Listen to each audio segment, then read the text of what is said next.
Halo pelajar Indonesia semua, apa kabar semuanya? Bertemu lagi dengan saya Ruli di Pembelajaran Sejarah. Kali ini kita akan membahas mengenai kehidupan awal masyarakat Indonesia. Kehidupan awal masyarakat Indonesia itu dibagi beberapa tahapan, yang mana yang pertama mereka melakukan menjadi masyarakat berburu dan ramu, kemudian mereka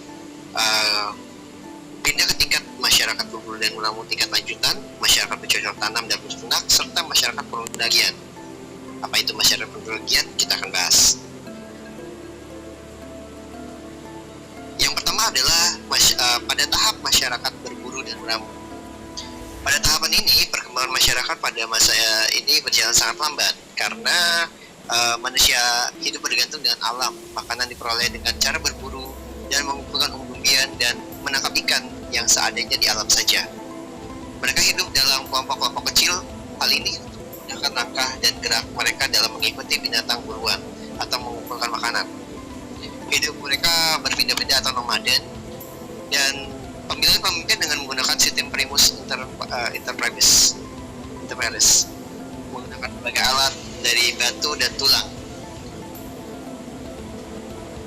Pada masa berburu dan meramu ini, masyarakat pada umumnya mereka berkelompok kecil mencari tempat yang lebih baik ketika ada binatang buruan. Kemudian mereka melakukan perburuan, serta mereka lebih condong melakukan kehidupan di sisi sungai, karena dengan sisi sungai mereka akan mendapatkan lebih mudah mendapatkan makanan dan mendapatkan sumber kehidupan.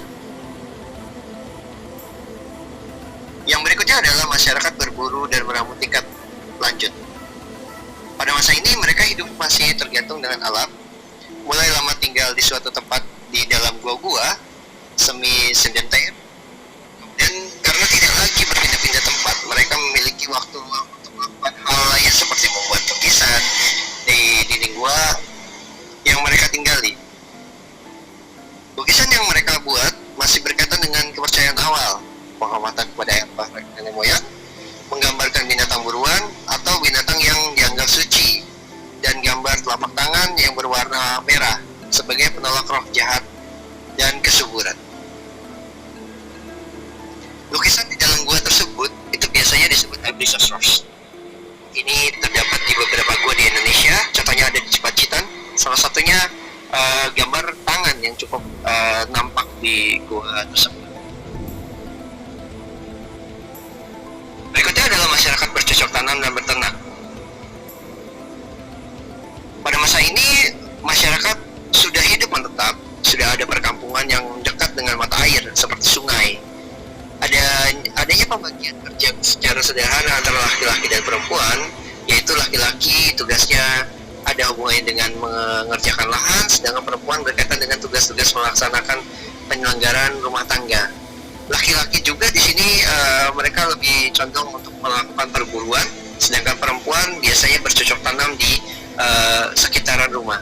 Dalam bercocok tanam, mereka mulai menggarap tanahnya dan berusaha menyimpan makanan dengan cara mengawetkan. Bentuk kerja mereka adalah dengan cara berhuma dan berladang.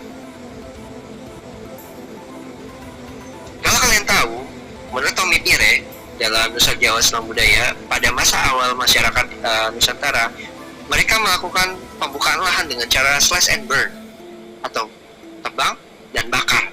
Sampai dengan hari ini di Indonesia masih banyak yang seperti itu, menebang kemudian membakar untuk membuka lahan. Sebagai apa? Sebagai bentuk untuk membuka lahan sebagai bagian dari bercocok tanam tersebut. Yang berikutnya adalah masyarakat perundagian. Masyarakat perundagian sendiri pengertiannya adalah perundagian sendiri pertukangan, artinya orang yang memiliki keterampilan atau kemampuan dalam melakukan pekerjaan tertentu. Telah memiliki kehidupan yang menetap atau sedenter, hasil kebudayaan berkembang dengan pesat, seperti benda-benda yang terbuat dari perunggu, besi, dan gerabah yang sangat halus, serta perhiasan dan manik-manik yang terbuat dari batu-batuan dan dari kulit kerang. Mata pencarian adalah pertanian dengan cara berladang dan bersawah. Masyarakat sudah mengenal perdagangan dengan sistem barter. Sistem kepercayaan yang berkembang adalah pemujaan terhadap roh nenek moyang yang didahului persembahan terhadap roh nenek moyang. Ini ditemukan bangunan pemujaan. Pada masa perendagian ini, masyarakat sudah mengenal api, yang mana akan merubah keseluruhan. Sejak zaman menetap, berburu, bercocok tanam dan meramu, mereka sudah mengenal api, dan di zaman perendagian ini, mereka memanfaatkan api untuk membuat alat-alat pertukangan, seperti membuat perkakas, kemudian melakukan pematangan makanan. Api tersebut sangat berguna sekali bagi kehidupan masyarakat pada masyarakat berikutnya. Ya, ini adalah ilustrasi di mana pada saat zaman berburu dan beramu, mereka memburu hewan yang liar dengan cara berkelompok, dengan menjebak hewan tersebut ke dalam parit atau ke celah-celah besar, kemudian mereka buru dengan cara membunuh hewan tersebut.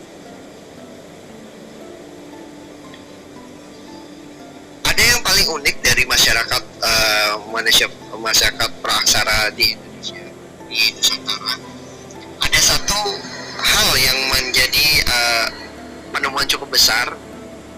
Masyarakat yang tinggal di daerah pesisir pantai, biasanya mereka melakukan perburuan memakan yang ada di dekat pantai. Salah satunya adalah kerang. Di daerah Sumatera bagian timur, itu terdapat penemuan yang cukup mengejutkan, yaitu keokomoninger. Keokomoninger sendiri adalah tumpukan cangkang kerang yang sudah lama dan menjadikan fosil. Keokon artinya dapur, sedangkan moninger artinya sampah, jadi sampah dapur. Sampah dapur ini terdapat di pantai timur Sumatera contohnya.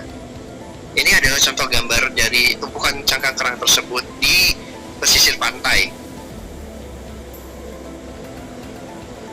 Ketika mereka tinggal di pesisir pantai, masyarakat purba, masyarakat praaksara sendiri, mereka tinggal di gua-gua dekat pantai dengan berkelompok, kemudian mencari makanan, dan sampah-sampahnya ditinggalkan di beberapa tempat. Kayak siapa ya? Masyarakat Indonesia membawa sampah sembarangan sudah turun-temurun sejak zaman awal. Jawabannya ada di kalian sendiri. Ya, ini adalah contoh beberapa alat manusia zaman praaksara. Kita bisa melihat di sini ada penggiling di bagian kanan saya. Itu ada alat untuk menghaluskan, kemudian ada flake yang cukup kecil, biasanya untuk anak panah.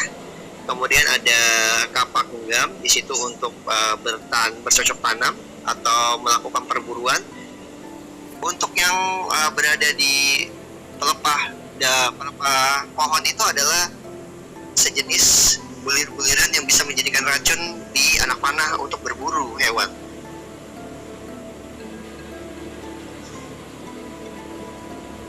Pada zaman dahulu, pada zaman purba atau masyarakat praaksara, mereka biasanya melakukan perburuan dengan cara menjebak hewan atau melakukan pelumuran anak panah untuk membuat hewan berjalan cukup lambat karena terjebak oleh racun yang mereka lumuri.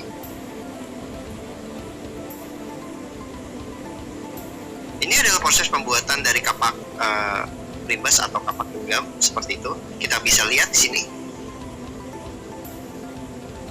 Flake atau bagian kecil itu kemudian dipatahkan di atasnya untuk menjadikan batu-batuan itu menjadi runcing. Kita bisa lihat di sini prosesnya dengan cara diketuk, kemudian ambillah batu-batu yang cukup tajam, kemudian diasah. Jika kalian tahu, proses ini masih digunakan sampai dengan hari ini oleh nenek-nenek kalian ataupun oleh ibu kalian. Dengan cara apa? Mengasahkan pisau di dapur dengan cobek. Cobek bermanfaat untuk membuat pisau menjadi tajam. Dan cobek sendiri adalah peninggalan dari manusia purba Karena kenapa? Manusia purba atau masyarakat zaman praaksara biasanya menghaluskan makanan dengan diketuk atau digeprek. Itu digunakan oleh masyarakat hari ini.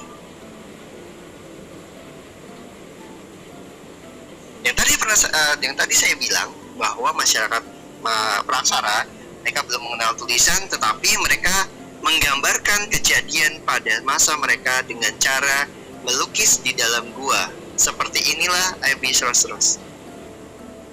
Ini adalah contoh dari lukisan hewan-hewan yang dilihat oleh masyarakat praaksara tersebut.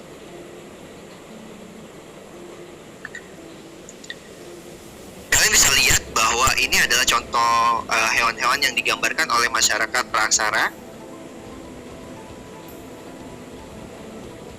Hewan-hewan yang digambarkan tersebut adalah contoh hewan-hewan buruan yang mereka rasa penting untuk dijadikan simbol bahwa mereka, nenek moyang mereka pun akan melihat bagaimana kinerja mereka.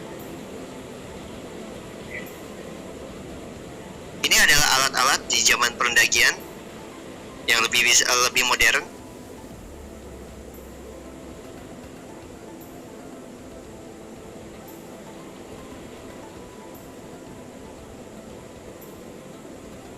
Sekian video dari saya. Terima kasih telah menonton. Apabila video ini bermanfaat, silahkan share ke rekan-rekan kalian. Terima kasih. Sampai jumpa di pembelajaran berikutnya. Bye-bye.